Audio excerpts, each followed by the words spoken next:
You're ready to go, Maureen. Great. Thank you so much. All right. Well, good afternoon, everyone, and welcome to this open meeting of the Science and Engineering Policy Committee of the National Science Board. I'm Maureen Kondik. I'm the chair of the committee on National S&E Policy, and Suresh Babu, who's also here, is our committee vice chair. Let's start by taking roll of the committee members. Suresh Babu. Present. Deborah Ball. Here. Aaron Dominguez. Suresh Garamella. Dorota Brzezinski. Mel Huff. Matt Mulkin. Present. Julia Phillips. Here. Marvi and Mateos Rodriguez. Beverly Watford. Yes. Do we have any other members on the phone today or present on the Zoom? I'm here, Maureen, Merlin. Hopefully you can hear me. Yes, we can hear you. Thank you, Merlin. And also Dan Reed. And Wanda Ward. Wonderful. If people come in a little bit late, if they could put in the chat that they're here so that we end up with an accurate attendee list. Today's agenda spans a few committee projects. So first, a bird's eye view of recent work and the goals of this cycle. So for Indicators 2024, we are well in the midst of rolling out the reports. The State of U.S. Science and Engineering is coming out next month. So that's the summary report that covers all of the thematic reports that we're doing. Later today, we'll discuss policy messages to accompany the rollout of the policy neutral summary report. We're making changes for Indicators 2026 and beyond to streamline the reports and to make the data more accessible. So the goal is to make indicators maximally useful for all of our key stakeholders, and as well as to make it useful for people who perhaps have not made use of this wealth of data that we present.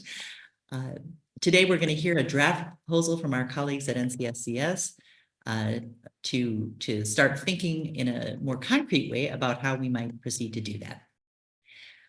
Also, advancing policy goals, especially on the topics of STEM talent and national security. We have two SEP committee policy teams that remain very hard at work on these important topics. And today we'll discuss the potential for an NSB comment related to the Department of Labor's consideration of STEM labor shortages, foreign-born talent, and expanding STEM definitions to include the skilled technical workforce. So all of this is in the board's, are in support of the board's priority of addressing the national STEM talent crisis that we're currently facing. In close coordination with the External Engagement Committee, we're really hoping to develop a good strategy and put forward some useful recommendations on this area. So if there are any questions from the committee about the overall directions or what we're covering in this meeting, I'd be happy to entertain them. All right, hearing none, we'll start in with the topic of Indicators 2026. So we're hoping to have some good input on possible directions for 2026 for a revision of the way we're presenting the indicators. Committee members can find background materials in your diligent books, the SEP Committee Book 2024, tab 1. And I'm really excited to hear the thoughts of NCSCS on how we might move forward. I think in previous meetings, we've had excellent agreement and enthusiasm for moving in this direction, but details are always an important thing for us to consider as we take on a big change of this type. So today we have the director of the National Center for Science and Engineering, Imelda Rivers, along with Christina Feynman, and who's the NCSCS deputy director. Dr. Freeman will present NCSCS's draft proposal for Indicators 2026. So I'm going to hand the floor over to you, Christina. Thank you, Maureen. And thank you to all of the committee members here who have weighed in. on what we're doing. So thank you for the time today to discuss with us some thoughts for Indicators 2026. So I'm delighted to get to share with you some of the things we've been thinking about since the last time we talked, as you mentioned. You also highlighted that we are still deep in the production of Indicators 2024, but we have progressed on our thinking for the 2026 cycle. And we welcome this time to bring our thoughts more in alignment with the committee. So I do agree we've had great agreement. I'll start today with reminding us just where we are, and I'll discuss the proposed vision for moving forward. So next slide. In case you're new here, just a reminder that the mandate related to the indicators report is quite simple. The law calls for the board to submit to the President and Congress no later than March 15th, thank you for that change, of each even numbered year, a report on indicators of the state of the science and engineering in the United States. So next slide. The board has relied on the National Center for Science and Engineering Statistics to assist them in the meeting of the mandate of the law. Next slide. The National Center for Science and Engineering Statistics is one of 13 principal statistical agencies, as well as a part of the National Science Foundation, as a division in the Directorate for the Social, Behavior, and Economic Sciences. Our mission is to produce policy relevant, but policy neutral statistical information on the U.S. science and engineering enterprise.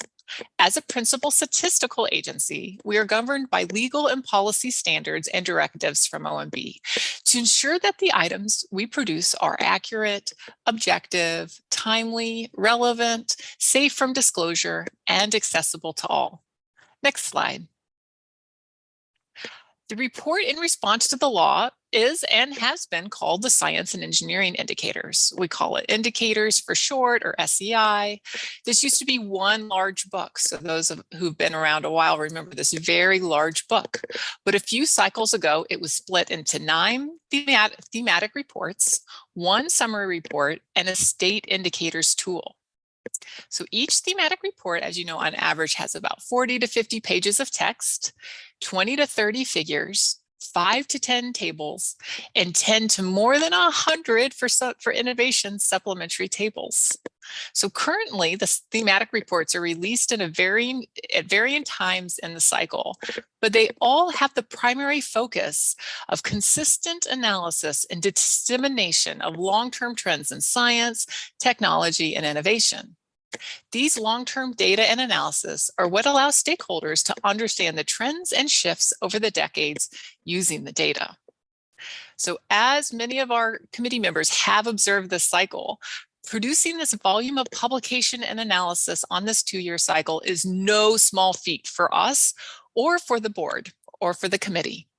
So last year, as Maureen mentioned, we started discussion on the sustainability of the current state, which is, next slide.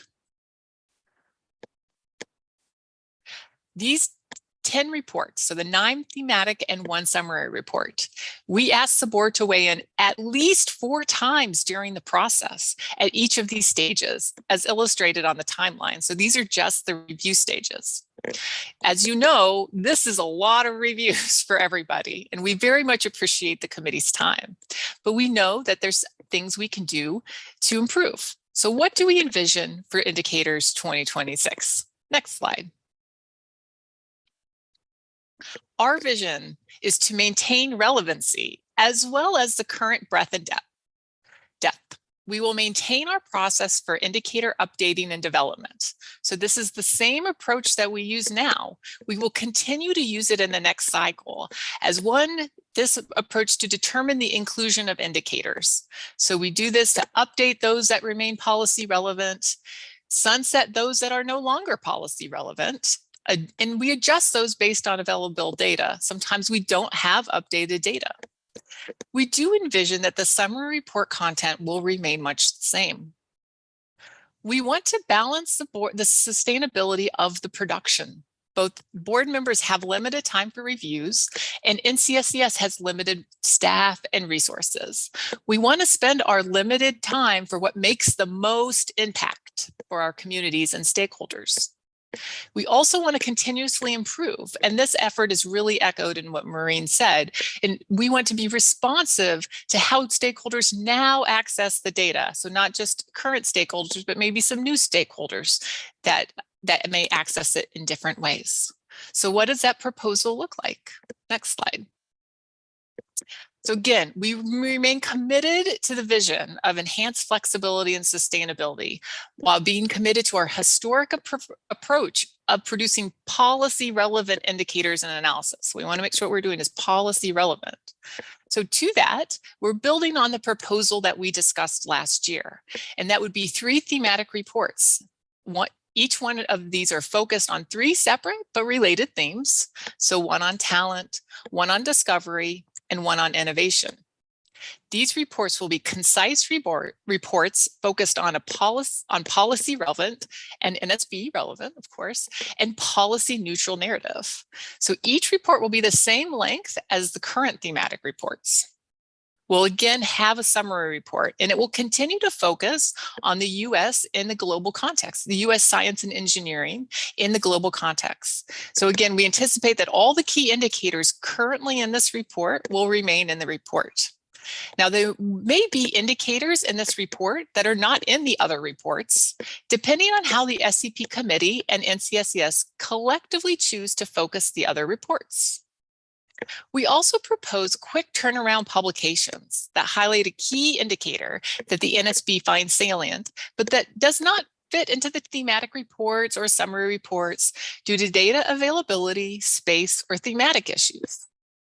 And then finally, for 2026, we propose that indicators that are not presented in any of the above, but are policy relevant and of importance to stakeholders will be made available. So we will do that through the following options that we're exploring and that we'll build on beyond 2016. So 2016 is really our first step in these new modes of dissemination. So we're stepping into a new modes of dissemination. So that could be a prototype interactive data tool or data dashboard. This could, for 2026, be a Tableau dashboard, or it may be a custom code. It may be both. It will depend on needs, resources, and data structure. So we also have current NCSES data tools for indicators that are NCSES data. Also, other agencies, both US federal and international statistical agencies, have data tools in which we can point users to these indicators. However, if it is not possible, we will make relevant indicators available through some mechanism, even if data files will be included as a supplementary table. So we are committed to making sure that the indicators that the SEP committee find policy relevant, that we will make those available. Next slide. So this is just an example of the short form publications. We've really started doing these in NCSES, and we have found them to be a great tool for quick turnaround applications that cover emerging issues and newly released data. They're flexible and timely. They are data-driven products, so really focus on the data, and they can be responsive to the changing STI policy landscape. So this is definitely an option for some of these indicators. And then just next slide as an example of the data dashboards again. So again, we're really going to focus on making that bridge in 2016, really focusing on them being pilots and informing what's going to happen beyond 2016. So here's some just examples that we've been working on with the staff. And so they, again, might be these Tableau solutions, or they might be custom code, just really depending on the needs and the resources. But really looking toward building to something beyond 2026 while maintaining that bridge to get there. So what does this look like? Next slide. So again, we're not changing the process of indicator inclusion. So we're going to keep everything in 2026. If we would have kept it in 2026 had we not changed the mode of dissemination. So these processes are always iterative processes throughout the throughout the cycles, they always depend on the SEP committee's focus on data, on staff resources. So we have the data, the detailed narrative outlines. We will absolutely maintain these. They will detail as they always have what indicators are being included, what are being added, and what are being dropped. Now, the category of those who are being dropped, so we've always had this category for the reasons stated above, is that we will expand that category to focus on transparency about why and where these things are going. So it might be that there's no more data on that, or we might move them to the indicators data dashboard, or they might be available via the NCSES data tool. So we are committed to transparency in that. So timelines, so I think that's very important as we are still in the midst of 2024. So next slide, May. So these are the tentative publication timelines that we're proposing, except of course for the summary report, which has a fixed timeline. So March 15th of 2026. So we're proposing tentative publication dates of June 2025 for the thematic report related to discovery, September 2025 for TR talent, and January 2026 for TR translation. And these are based on data availability. But all of the thematic reports will be published before the summary report is released in March 2026. However, as a reminder, work on these starts more than a year in advance. So we'll have to start very, very soon on that first DNO for the thematic report related to discovery. So next steps, what do we need? Next slide. So we needed several things from the committee. So we need SEP input on the process. What are the ideal touch points for you? What role do you want to play in the review process? Does it look the same as before? Does it look something different? We need SEP input on the high level narrative that each report will present. So currently, we're proposing that the TR discovery will focus on R&D funding and performance from across all sectors. In addition, it will present statistics for R&D employment across these sectors. However, this is the time to have input. So I'll remind everyone that the DNO process is really the time to shape and form what the thematic report is. So if we remember that long timeline, once we get toward the end of the timeline, it's much harder for us to make changes.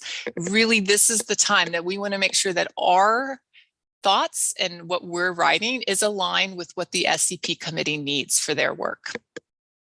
And in that vein, the TR talent, it's going to require the most substantial input since the policy, the possibilities for indicator inclusions vary widely. We could write hundreds of thousands of pages probably on education, STEM education, and the STEM workforce, really trying to get that down into something consumable and relevant to stakeholders. We anticipate will be a real iterative process with the committee.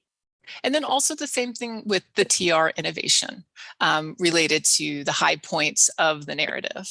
So again, this narrative, this high level narrative direction will be needed soon at the start of the planning periods that we highlighted on the slide above and are listed in the memo that's in your board book. Because we really want to make sure that the detailed narrative outline appropriately reflects the direction from the committee. And also, finally, what we'll need from the committee is to make sure that we're getting the stakeholder input, so leading that stakeholder engagement. So you're our stakeholder, and so how can we support you in engaging your stakeholders? So thank you so much. Next slide. Thank you very much, and I look forward to the discussion and taking any questions that you have. Wonderful. Thank you so much, Christina. I think, this is an opportunity for us as the board as the committee to weigh in, early on in this process with any substantive concerns. I know, Christina, you've heard multiple times from multiple members, the importance of maintenance, that we don't want to lose anything that our stakeholders actually rely on. And I think you appreciate that. And I appreciate the fact that it's, the plan is to have it be extremely transparent, where data has gone, whether it's been dropped or whether it's simply been moved. and to facilitate people being able to find the things that they rely on. I did want to ask a little bit about stakeholder identification and how their input could be queried. Do you have any thoughts on that process? Because clearly this is not something we want to spring on people without taking their input first. So any ideas or considerations that NCSES has been thinking about soliciting input from stakeholders and incorporating it into the plan?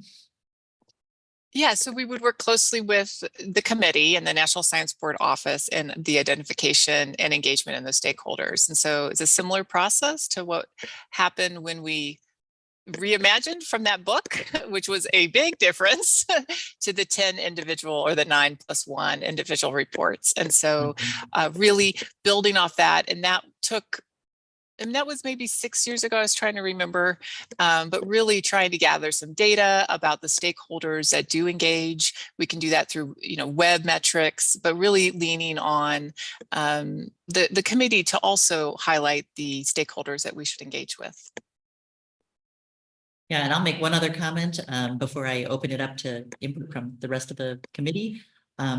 Again, I really am very excited about the 3 focus areas. I think it's an opportunity for us to contextualize the indicators in terms of priorities that the board has and that we consider to be really sort of the focus of how this information is most appropriately used or is most valuable. So I'm super enthusiastic about that and about a dashboard because it's, speaking as someone who used to use the giant single book publication, it was overwhelming. And the ability to actually search for and discover the data that's relevant to you and to whatever policy concerns you might have is going to be phenomenal. I think it's just transformative. So those are 2 wonderful elements of this re-envisioning.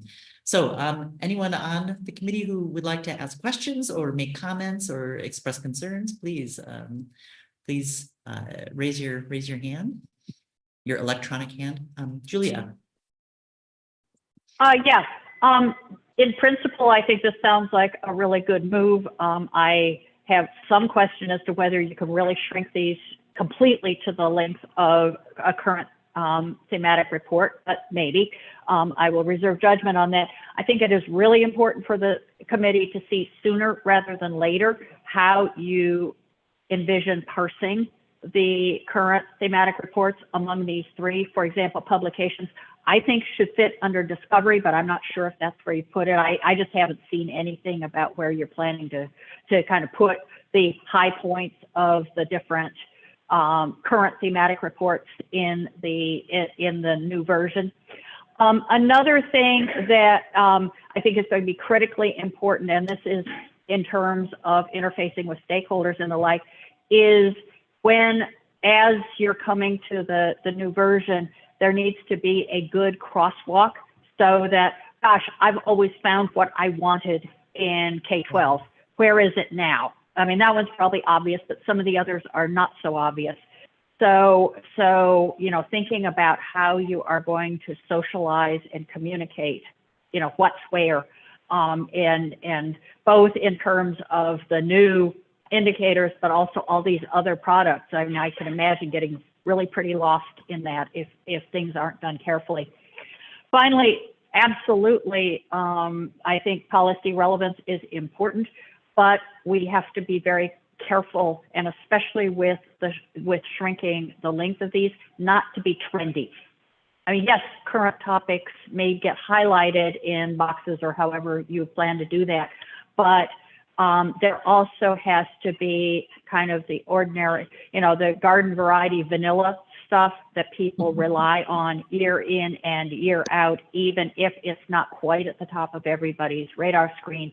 And we also need to be thinking about over the horizon kinds of things that we should be looking at, even if they haven't popped up to the top of people's stack yet. So, I'm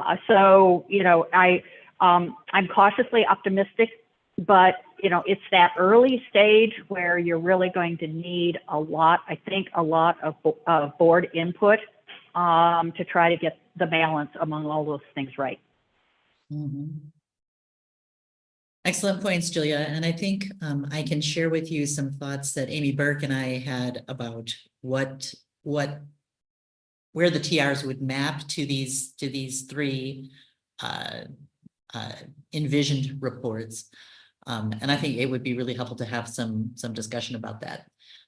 Suresh? Suresh, thank you. Appreciate it, Maureen. And also, I'm just going to build on the great way to go to the query-based electronic way to access the data. I really like it.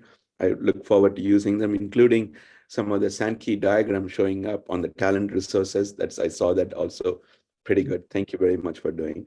So only clarification when this data is being stored, I hope it is going to be curated. Like, for example, this year we report that and the data stores, and then when you go to the next year, the old data is still available for people to go back and access it, because in the printed report I can always go back to that. So do you have a mechanism built in so that every year we can go look back and the data is going to be there all the time? Any thoughts on it? Yeah, so we have a good template with the state indicators data tool, which has an archiving mechanism. So of course, the state indicators tool adds a year or every 2 years when we update it. So if it's a current indicator that we keep updating, it's on the front page, it's available. If it's an indicator that we've decided to replace, say with the STW indicator, or we don't have that data anymore, then it's in an archive section and it's clearly on the website so that the data is archived and available to users as long as we can make it. Thank you. And I want to second what Christina just said, that in preparation or as a way of formulating our thoughts about this early, front level input onto the idea, I would really encourage everyone, if you haven't already, to look at the state indicators page, because it's not exactly a template for what we would be doing, but it's an awesome resource, and it's very much has influenced my thinking about what I'd like to see the web presence for indicators look like. Something that has a lot of the components that are currently in the state indicators website. Dan? Yeah, thanks. Thanks for the overview. Just a couple of comments, and I'm not sure there's any good answer to this. We know there's kind of creative tension along a couple of axes. One is the importance of longitudinal consistency and dispassionate presentation. But there also are timely topics that the alternate year report doesn't always give us timely response to. And one that is, I'll just use this top of mind of everybody right now, is AI. And the pace at which that's moving, 3 months is a really long time. And 2 years is like ancient history almost. And so we need to think about how we can use additional data to respond to some of those topical requests, because those are often the kinds of things that members of Congress are really curious about. What's the state of the U.S. competitive position and things that are top of mind for them right now. But then the flip side, I would say, is that we always have to be mindful of is that balance between being responsive to topical requests and the fact that the data is the data. In other words, we have to be dispassionate presenters of the facts. So what one does with the facts are a different question, and that's an action item. But they do collide in some very practical ways, because the questions we get asked are, okay, what does this mean in terms of no need to do anything, an alternative strategy, or some modification of existing strategy? And I just offer we need to be mindful of both of those tensions. As I said, I don't have a good answer for it, but they are where the rubber meets the road of when the data is actually discussed. Absolutely, Dan. And I really couldn't be more supportive of your comments, because, the need for neutrality has to be balanced against the need for context. And I think that's what we're hoping to achieve with this revision, is to allow the data to stand on its own, but allow it to exist within a space that defines priorities of the board and national priorities as we see them. Marvi, we've got about, we have time for a couple more comments. Go ahead. Yeah, so my question actually is very much within the lines of Dan's comment on frequency. So there's the thematic reports, and then there's the data that should be available in the dashboards. And dashboards are super useful, but they give people the impression that the data has been updated, right? And sometimes it's actually really hard to see when was it updated. And so my question is, how frequently are we expecting to update the data in tools such as Tableau dashboards? And how can we manage the expectations from stakeholders to really help them understand, okay, so there's a frequency associated perhaps with certain topics that we want to update the data more often versus there might be just a reality hitting on how often you can actually update that data. So Christina, could you speak to that? I mean, certainly my impression is that there's a lot of variation in how frequently the data is actually updatable, but go ahead. Exactly. So the state data tool again shows this quite nicely. It is updated on a quarterly basis. And so we update it every quarter for the data that becomes available in the previous quarter. And so as everyone knows, a lot of our data is annual data, it's biannual data. And so we only can update it as much as frequently as we can get the data. So surveys are only conducted every so often. However, there are some administrative data sources that we do use. And the advantage to an administrative data source, such as bibliometrics or patents, is that we can tap into that at any interval. Now, there is resources and time to analyze the data and to make sure it's what we need. But there is the availability to maybe do that a little more often. Or, for example, we actually have a short report publication in the pipeline right now on AI and publications. And so this is where we can actually have data on AI, where the publication database has said, okay, these are AI publications. And so as we come to those, we can really be more responsive on those short form publications. But hopefully on the state data tool, it's pretty clear when the data was updated. But if not, I'm definitely going to go look today to make sure it's very clear. Okay. Thank you. We'll take one last comment from Suresh Caramello. Yeah, thanks, Maureen. Christina, just want to start by saying that we appreciate all that NCSES does, right? So it's easy for us to raise challenges and want more and make it easier to use, et cetera. But we recognize it's the gold standard, and it's really an excellent product. And so many others, other meetings I'm in, people talk very highly of this. So that said, I agree with Julia all the way. I always do, found it a good policy. This crosswalk, I think, is key. Anytime I've reviewed a report, any of the indicators carefully, I've always thought, but there's a connection between this and that other report. And generally, of course, the answer is we will have hot links.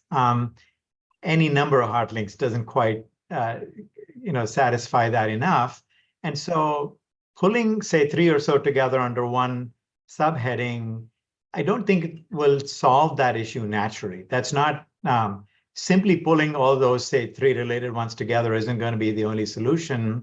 I think we probably need to put some thought, and you're probably as well equipped to do that as anyone, about how to jump around and how the user can navigate it easily. And I think, as Julia said, I would like for the board to see the plan as early as possible. If there's some kind of a skeletal chart, and I think Maureen was indicating there might be one, that shows what will go where versus where it's going now, right? So today we've got these 12 reports, they'll become 3 or whatever in this way. There's probably a graphical way to show that, and maybe we can comment on that. So I guess that's one thought. This policy thing, I'm sorry I joined a little late. I had another meeting that I took briefly. I think the policy papers from NSB should be used more. We've been saying this now for some time. Perhaps even the NSB can set aside some writing resource, perhaps a communicator that does precisely this. But the NCSES indicators should remain a sort of, data-driven, non-judgmental documents. But I think the way to add the policy is perhaps even going in to plan a set of policy papers. I could imagine one per that's already planned, and we think about how to put it together, but separate from indicators. The website, I've generally found it harder to get to things, and I don't use it as often as some of the power users, but it's someone outside of NCS. Yeah, I don't know where this comes from, but I think just making it more attractive and for the navigation to be improved, it would probably make it more widely used. And I think we should also be able to access it, as in link it from NSF, NCSES, NSB sites, etc. Maybe even get OSTP or someone to link it. PCAST. Perhaps we need to get more conduits into the data. And the last thing I'll say, because that was the last topic that was mentioned, is I think these short reports that are topical and responsive would be very well received. I mean, with all the rigor of NCSES, but periodically, one every 6 months or so on a topic of interest, if that can be fit in outside of the cadence of the NCSES indicator calendar, I think that would be great. So just some thoughts. Thank you very much. Excellent, Suresh. And I think we're going to have to move to our next topic, but I do want to perhaps suggest that yes, we will do what we can to provide a sort of the crosswalk kind of thinking at this point. But I also want to think a little bit, or ask NCSES to think a little bit about the data model presented by large publication databases. For example, the one I'm most familiar with, PubMed, which indexes, I think, 300 million papers. But they have topical headings that can be searched, right? So if I'm interested in the broad area of fill in the blank, you can actually pull up every single thing that has that as a sort of a keyword associated with the publication. So maybe something along those lines might facilitate the crosswalk. And then I have to thank Suresh. He was not a plant, but he opened this topic of policy papers, and that is in fact our next topic. So it's a beautiful transition to the next topic we're going to discuss. So policy companions to indicators 2024. So turning back to our current indicators cycle and policy messages to accompany the release of the State of U.S. Science and Engineering. So if you refer to the Diligent Book, tab 2, there's an early draft of a policy companion that's been developed in response to feedback from SEP leadership, including Julia and Marvi as the heads of the policy team leads on the two general areas that they've been working on. So tentatively, this policy piece is entitled Discovery is Human, and it's working to synthesize across both the key indicators, the K through 12 test scores, the loss of leadership in AI publications, basic research funding, all of which are, really important indicators for this particular cycle's release. The board's ongoing discussions regarding the importance of STEM talent and the current crises we're facing on STEM talent. And this policy piece would incorporate talent policy messages and recommendations that SEP has incubated over the last couple of years, including the policy team's work and recommendations developed for input into the quadrennial S&T review that we just recently did. The talent topics that are of the highest importance for the board, the pre-K through 12 test scores and declining performance, socioeconomic status and how that impacts transition into STEM fields, the affordability of STEM education, particularly at the higher levels, the skilled technical workforce and how better to bring people into preparation and achievement in that area, and addressing the missing millions, the deficit in all levels of STEM, from STEM skilled technical workforce all the way through PhD scientists, for certain demographic classes. And then, the concerns about foreign-born talent. So these are all topics we have discussed quite a bit, but many of them, I would say all of them actually, are kind of touched upon in this policy piece. There's still some comments in the document where work is being ongoing and still in progress. And the full document will, of course, go through design process, both for text and to make the figures more engaging and potentially an infographic to make it more digestible. So if you've had an opportunity to look at this proposal, we would all really welcome any reaction. So is something missing? Are there strong points we should keep? Are there things we need to maybe tone down or throw out in the interest of space or focus? Any discussion, please raise your electronic hands. So, Julia. Yes, thank you. And I have read it again, and most of my comments I will be providing back separately. They're not really worth bringing up here. But I would like to hear what people think of the working title. I have a problem with it, but I'd like to hear what others think as well. Any input? And my problem is that I don't think it describes what the report is about. Any other thoughts on the title? I was a little put off by it too, I have to say. It didn't really strike me as, in a single phrase, really capturing what it is that the piece was trying to get at. Suggestions on improvements or a different title that might work better? Or should we just go back to the drawing board and start thinking about other alternative ways of capturing the I mean, Julia, do you have any thoughts about what seemed to you to be the take-home message, the top line focus that you would like people to get from this piece? Well, I thought that the working title you had before, "Talent is the Treasure," was closer. Yeah. I didn't completely love it, but I thought it was much closer to conveying what's in the report. Yeah. Yep, that's good input. Any other thoughts? Okay, we will consider, ways of capturing. I mean, I think the essence of the report is, as you say, closer to talent as a treasure. That this is a report about the importance and the challenges currently facing the STEM talent workforce in this country.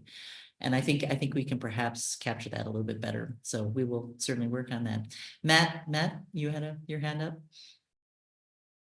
I'll put these comments in a little email also, and I apologize. Me, some of these things are probably getting down into the weeds anyway, but just to give you an overview, I like it very much. There are a few places where this draft kind of states some conclusions that might well be correct, but we don't really necessarily know that. And let's see, before I mention that, there's a few places where there might be a little additional information that might be helpful. I'll just give one or two examples. Figure 3 is kind of interesting. We're talking about international masters and PhD students, and it gets down into real details about very small groups of, several hundred people from Ghana or Colombia or other Vietnam, other countries. Doesn't actually say, that I could find, what the numbers of international students are from China and India, which completely dwarf all of these other countries. I mean, this is just sort of looking down into the noise. Anyway, so it's interesting. I know it's difficult to make a graph, but somewhere you have to see what's happening with China and India in comparison. Some of the conclusions, like for example, figure 4, which I was trying to figure that the bottom panel out a lot. It says something about education deserts, and I was looking at that. That sounds like a real concern. I'm looking at that. I'm not really sure that I can see that in the purple figure, except that there's one or two states in the West, like Nevada and Utah, that have most of their population concentrated in a few cities. Not really sure that there's education desert or not. couldn't really tell from that figure.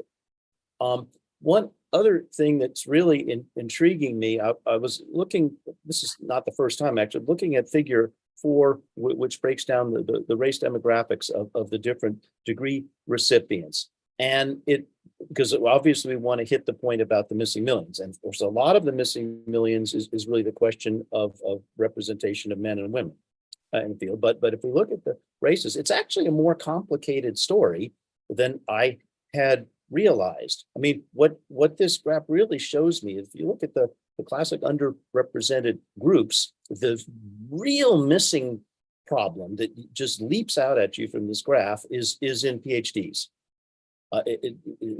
And however, you see a very different picture. For example, if you look, for example, at people receiving certificates, associate degrees. In fact, it's almost a completely different picture. So for example, in that case, it might be the problem. We're getting underrepresented minorities coming in some cases, to the sciences, but what do we do to encourage them to go further? You know, how many of those people that were motivated enough and actually received a certificate in a technical subject could have actually gotten associate's degrees? How many of those people that got associate's degrees actually could have gotten bachelor's or master's or something? They could have gone further. So it's more complicated situation than just saying, oh, you know, missing millions when you look at those data. So I've got a few other things that might also be down in the noise, but that's sort of some stuff that's on my mind. Okay, so we really will appreciate, you know, seeing those detailed comments, and this report is still in the works, you know, in the sense of there's still a fair amount of room for modifying and improving it. Other thoughts, or is this Suresh, is this kind of getting at the level of the kind of utilizing of policy pieces that you were hoping to see? Suresh Caramello? Yes, I think so. And I think actually, so in particular, what I was suggesting perhaps is as we plan out the calendar for the next set of indicators, maybe we should have sort of companion policy pieces from NSB planned out as well and sort of calendared in, if you will, and maybe some resource put towards it. I think I'm hoping we could commandeer some resource towards a writer or so that helps us do this, right? So something like that. Well, I think certainly one of the motivators for condensing the total number of reports has been to free up bandwidth for exactly that. You know, that I think that both the resources of NCSES and the resources of the board can be more judiciously applied to timely policy pieces if the workload is not quite as intense. Merlin, I'm going to call you in as the last comment. Sorry, Maureen, since you said that, I'm not entirely sure that the amount of effort or manpower, I mean, essentially people power needed to condense these things is any less than actually producing the longer ones, right? So I don't know that combining these into more pithy, fewer documents will actually free up that much from NCSES. So we may want to think on the board side of some communications help and we can talk to John and others about this later. So right, and we'll get feedback from NCSES as this process moves forward, because I think they anticipate that it will actually be fairly time saving. But you know, we'll just have to see how this works out. So Merlin. Hi. I agree with everything Matt just said, and when I looked at this graph, a couple of things jumped out to me. For some reason, I feel like, and I don't know if we can add this in the report, I'm looking at the report here on the side. I'm wondering if there is a correlation between the different levels of degrees and location. I'm just thinking that might be something really good to flow into that second graph, because I feel like, my opinion, let's say associate's degree, you will probably most likely find coming out from the community colleges and in those rural areas. So it'd be nice to see if we can draw some correlations there. That's all I have. All right. I think good point. Good thing to look at. All right. We're going to move on to our final topic, a potential public comment to the Department of Labor. So the relevant background material is in Diligent Book tab 3. And as a brief overview, the Department of Labor has issued a request for information that includes the potential of modernizing Schedule A to include consideration of additional occupations in STEM. So this would be a really big thing, and I think a really good thing. Just to show my cards before we start the discussion. Data from the board, namely indicators, are named in this request, particularly data on the skilled technical workforce and on heavy reliance on foreign-born talent in the US S&E enterprise, particularly at the doctoral level. So the Department of Labor specifically is asking for comments on whether STEM occupations should be expanded to include occupations that are currently categorized within the skilled technical workforce. Also, they've asked for consideration of other topics of high interest to the board, such as understanding potential STEM labor shortages, so input on that important topic.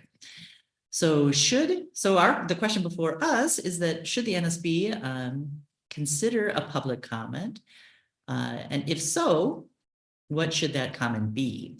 So potential contents could include data and analysis in the indicators suite relevant to the skilled technical workforce, the STEM workforce overall, and reliance on foreign-born talent. I think this is something that could be very productively highlighted in a relatively short comment.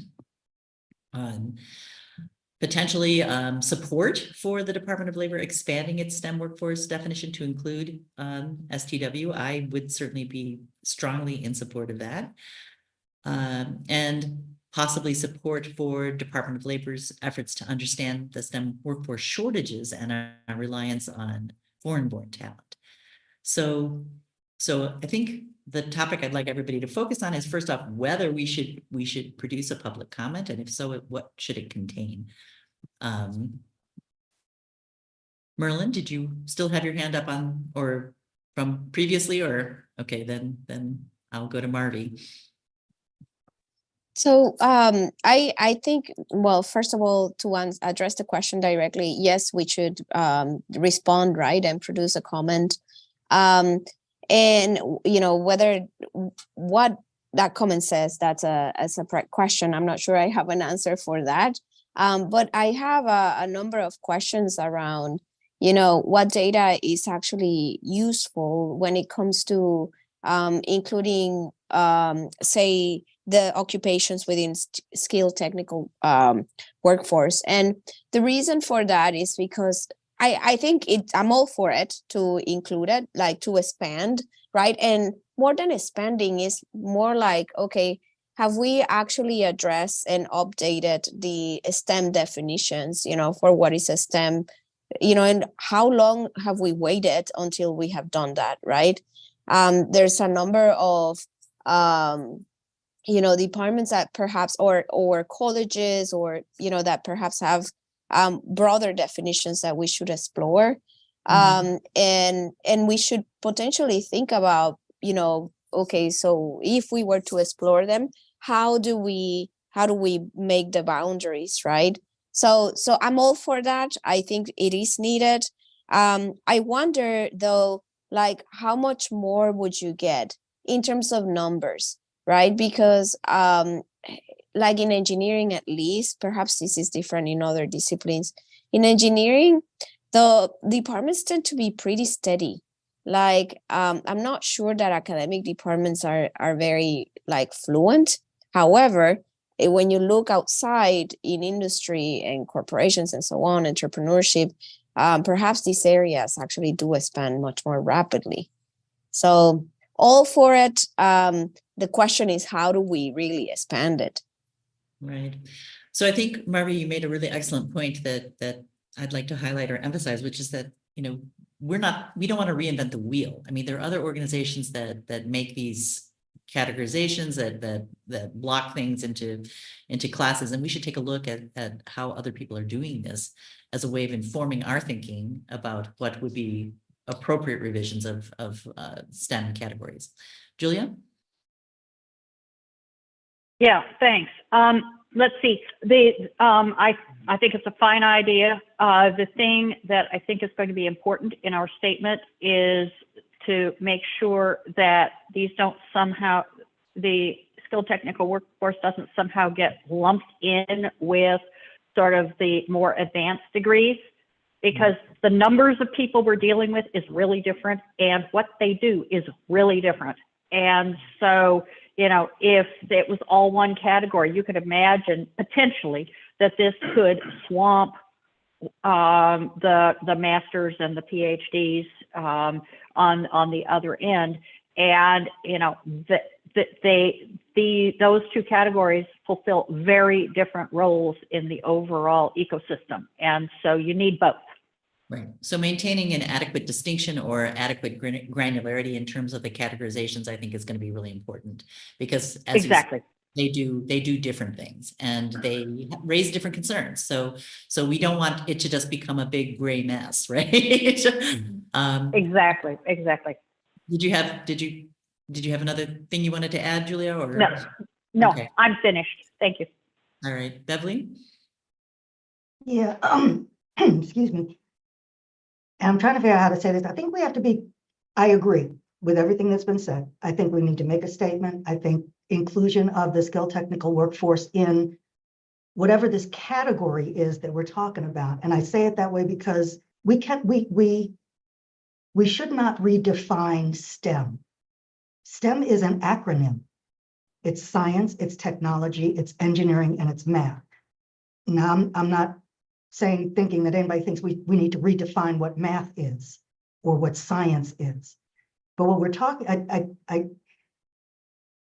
I'm wondering what this would eventually look like, I guess, because kind of to what Julia said, you don't want to confuse it with necessarily higher level degrees, but we do want to include them in this overall discussion of the workforce, Right. and who we need in the workforce.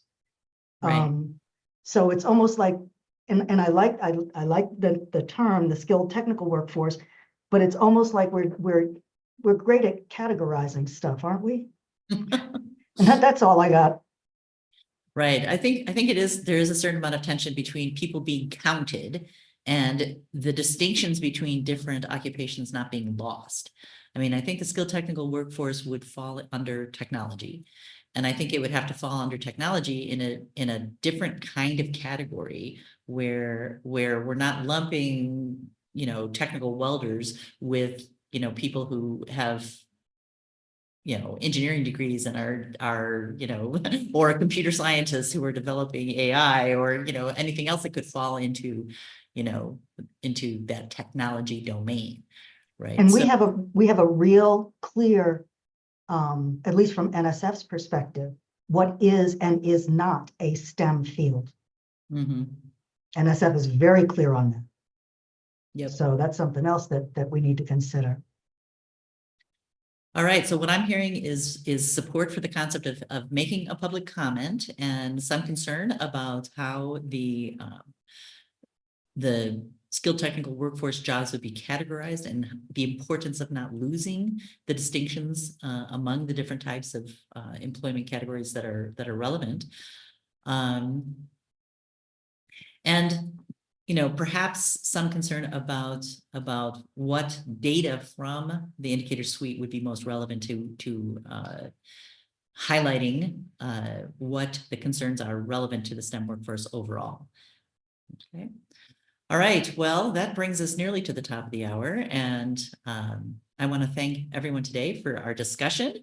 I'm very excited about pursuing the potential revision of the indicator suite, and I think given that no extremely substantive concerns were raised or breaks were put on that process, we could perhaps anticipate a more detailed proposal from NCSES in advance of the May meeting. So we'll see if we can pull that off and answer some of the questions that people have and have a more detailed understanding of how this would move forward. Any other wrap-up comments that people feel would like to make? Hearing none. Just Okay, just go ahead.